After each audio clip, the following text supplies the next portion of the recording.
선우은숙과 법적 공방을 펼치고 있는 유영재가 결국 검찰에 송치됐다는 소식이 전해졌는데요. 한때 방송에서 서로를 향한 애정이 가득했던 두 사람이었는데 어쩌다 이 지경까지 오게 된 것일까요? 처음에는 그저 두 사람의 성격 차이가 이혼 사유의 전부인 줄 알았는데요. 하지만 시간이 흐르면서 밝혀지는 진실은 끔찍했습니다. 상대의 부적절한 행동에 스트레스를 받아 힘들어할 당사자는 선우은숙인데 오히려 유영재가 우울증으로 정신병원에 입원했다는 소식이 오히려 전해졌었는데요.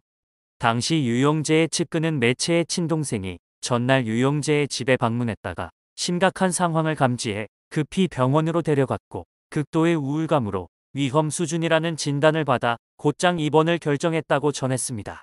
특히 유영재가 번개탄과 같은 단어를 노트북에서 검색한 흔적을 발견한 것으로 전해져 충격을 안겼는데요. 유영재의 측근은 해당 매체의 조금 전 동생과 직접 통화했는데 이른 아침 원무 수속을 마치고 입원한 것으로 들었다. 유영재 씨는 일련의 과정들을 겪으며 크게 충격을 받았고 이로 인해 당장 입원 치료를 받아야 하는 심각한 상황에 빠진 것 같다라고 전했는데요. 또한 유영재는 이혼 과정에서 일방적으로 매도당하며 이미 모든 것을 잃었다.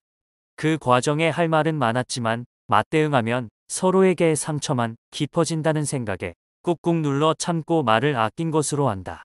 그런데 혐의로 고소하자 너무 억울하다며 이틀째 식음을 전폐하고 말문도 닫은 것 같다고 설명했습니다. 아울러 유영재의 상태가 호전되는 대로 결혼과 이혼 과정에서 부부만 알 수 있는 미묘한 내용까지 소상하게 밝히고 모든 상황에 대해 강력하게 법적 대응할 예정이라고 강조했는데요. 선우은숙 측은 우울증 호소의 황당함을 드러냈죠. 선우은숙 측 변호인은 선우은숙 씨 본인도 그렇고 친언니분도 현재 공황장애로 치료를 받고 있다. 그럼에도 불구하고 신속한 수사를 위해 최대한 협조해서 조사를 받을 예정이니 유영재 씨도 억울함을 해소하시기 위해 좀 신속한 수사를 받으시기를 바란다고 거듭 강조했습니다. 그리고 최근에 전해진 선우은숙 자매의 상태는 생각보다 심각했었던 것 같은데요. 사실 결혼 생활 중에도 유영재의 행동은 이해가 안 되는 부분이 참 많았습니다. 특히 앞에서도 이야기가 나온 벌거벗고 다니는 행동은 방송에서 이야기가 나올 당시에도 모두가 경악했었는데요. 당시 아직 신혼 기간이었던 결혼 2개월 차쯤 되었을 때 선우은숙은 남편 밥해 먹이느라고 내가 지쳤다 라며 한숨을 푹 내쉬었습니다. 그녀는 내가 남편 밥해 먹이느라 지쳐서 그런다. 그 사람 얘기하려고 하니까 지친 것부터 나오네.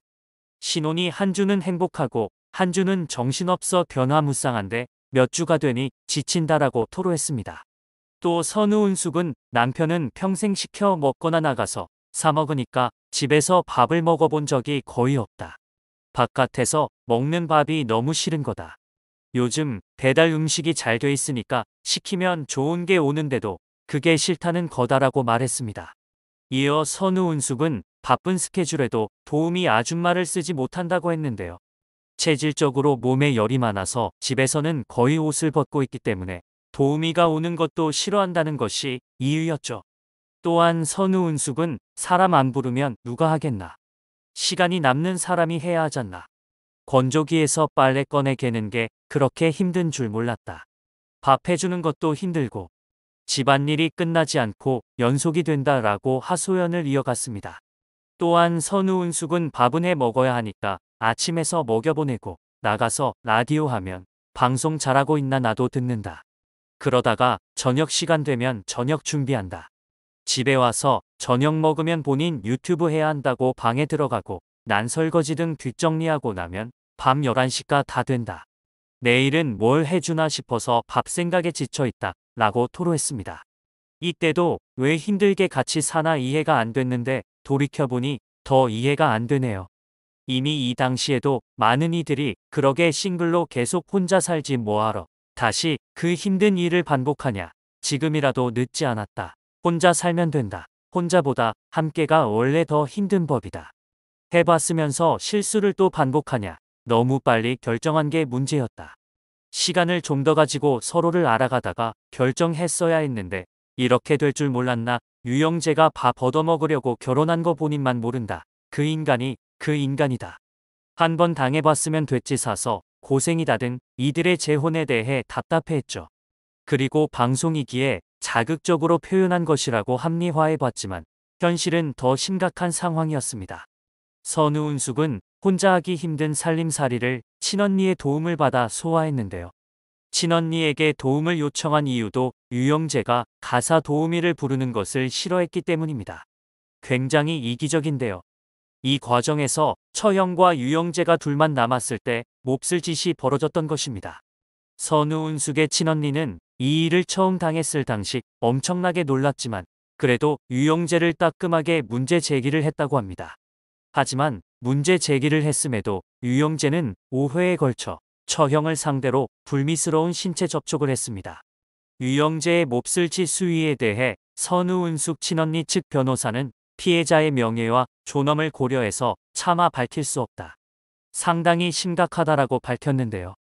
유영재의 몹쓸 짓뿐만 아니라 유영재의 생활태도 자체가 통상적으로 납득하기 힘든 정도였다고 합니다. 선우은숙은 과거 동치미에서 벌거벗고 다니는 유영재의 모습에 깜짝 놀랐다고 밝혔었는데요. 이에 유영재는 저는 우리 공간에서 항상 다 벗고 다닌다라고 했죠. 실제로 유영재는 집에서 생활할 때 속옷까지도 입지 않는다고 하는데요. 다만 처형 앞에서는 팬티 등의 최소한의 속옷은 착용했다고 합니다. 그럼에도 처형 앞에서 최소한의 속옷만 챙겨 입었다는 자체가 납득하기가 어렵죠. 선우은숙 자매의 현재 상태에 대해 전해지는 이야기에 따르면 엄청난 트라우마에 시달리고 있다고 하는데요. 이런 일을 당했다는 것 자체가 굉장히 큰 트라우마로 남을 수밖에 없습니다. 세간의 의혹이 쌓이면서 오히려 피해자가 비난받는 상황에도 이르렀는데요. 다행히 시간이 흐르면서 이들 자매의 정신건강 상태도 조금은 나아졌다고 합니다. 특히 친언니는 고소인 조사 당시까지만 해도 극심한 트라우마에 시달렸지만 최근에는 정신과 약을 줄일 정도로 상태가 호전됐다고 하는데요. 이런 상황 속에서 유영재의 송치 결과가 나와 친언니는 안도의 한숨을 쉬었다고 합니다. 오해가 풀려 정말 다행이다라는 심경을 토로했다고 하죠. 하지만 지인들에 따르면 친언니는 이번 일을 겪으면서 급속도로 노화가 진행됐다고 하는데요. 그 전까지는 상당히 정정해 보였는데 엄청난 정신적 고통을 겪고 정신과 약을 지속적으로 겪다 보니 외형적으로 상당히 늙어 보였다는 것인데요. 선우은숙 역시 송치 결과가 나오면서 오해가 풀려 다행이다. 그래도 조심스럽게 지켜보겠다는 심경을 전했다고 합니다. 선우은숙 언니 측이 증거물로 제출한 녹취록에는 5차례에 걸쳐 유영재가 몹쓸 짓을 한 내용에 대해 따져 묻는 내용이 담긴 것으로 전해졌는데요. 녹취록에는 유영재가 인정하는 몇 마디만 담긴 게 아니고 두 사람이 10분 넘게 대화하는 내용이 20페이지에 달하는 녹취록으로 작성될 정도로 상당한 이야기를 나눴다고 합니다. 이제 수사기관과 법정에서 해당 녹취록이 얼마나 증거 능력을 인정받느냐가 관건이 될 전망입니다. 혼인 취소 소송의 경우 혼인 상태가 아닌 이미 이혼한 상태라는 점이 쟁점이 될 전망인데요. 선우은숙 변호인은 선우은숙 씨가 이혼 조정 과정에서 유영재 씨가 거듭 사과하면서 마음이 누그러졌다가 친언니가 절대 안 된다며 피해를 밝혀 혼절했다. 이후 5kg이나 몸무게가 빠졌다고 밝혔습니다. 이어 선우은숙 씨가 이혼했는데도 혼인 취소 소송을 낸 것은 유영재가 내 남편이었다는 기록이 남는 것조차 용납할 수 없었기 때문이라고 언급했는데요. 다만 이혼의 경우 혼인 이후 사유로 이뤄진다면 혼인 취소의 경우 혼인 이전의 사유로 이뤄지기에 선우은숙 친언니의 강제 피해가 근거가 되지는 않을 것으로 보입니다. 전 국민이 다 아는 배우의 가족에게 이런 짓을 했다는 것도 놀라운데 평생 세상에 알려지지 않을 것이라 생각하고 저질렀다는 점도 참 충격적입니다. 이런 일이 또 일어나지 않도록 본보기로 제대로 된 처벌 반드시 받길 바라겠습니다.